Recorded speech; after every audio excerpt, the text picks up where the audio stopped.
تازہ ترین ویڈیوز کے لیے چینل کو سبسکرائب کر کے بیل آئیکن اور آل نوٹیفیکیشن پر کلک کریں تاکہ آپ کو ملے ہر خبر سب سے پہلے۔ اور ناظرین، یہاں پر آپ کو موسم کی تازہ ترین صورتحال سے آگاہ کرتا ہوں۔ محکمہ موسمیات نے ایک بار پھر شہر قید کراچی میں تیز سرد اور گرد آلود ہوائیں چلنے کا الرٹ جاری کر دیا۔ چیف میٹرولوجسٹ سردار سرفراز کے مطابق کراچی میں 3 اور 4 فروری کو سردی کی شدت میں اضافہ ہو سکتا ہے، جبکہ آئندہ 2 روز کے دوران تیز ہوائیں چلنے کا امکان ہے۔ محکمہ موسمیات کے مطابق موسم سرد اور گرد آلود ہو سکتا ہے۔ چیف میٹرولوجسٹ سردار سرفراز کے مطابق ایران اور بلوچستان کے درمیان ہوا کا زید دباؤ موجود ہے۔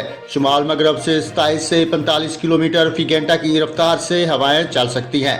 سردار سرفراز کا کہنا ہے کہ ہوا کے زید دباؤ کے باعث تیز ہوائیں شہر میں چل سکتی ہیں۔ مغربی ہواؤں کا سلسلہ کل شام یا رات ملک کے بلائی اور وسطی علاقوں میں اثر انداز ہوگا۔ خیبر پختونخوا، اسلام آباد، بلائی وسطی پنجاب، کشمیر اور گلگت بلتستان میں تیز ہواؤں اور گرج چمک کے ساتھ بارش اور پہاڑوں پر برف باری کی توقع ہے۔ اس دوران چند مقامات پر ژالہ باری کی بھی توقع ہے۔ تاہم کراچی سمیت صوبہ سندھ کے ساحلی علاقوں، صوبہ بلوچستان کے وسطی علاقے اور ساحلی پٹی اور جنوبی پنجاب میں آندھی، گرد آلود ہوائیں، جھکڑ چلنے کا امکان ہے۔ پنجاب کے میدانی علاقوں اور بلائی سندھ میں صبح کے اوقات میں دھند پڑنے کا امکان ہے۔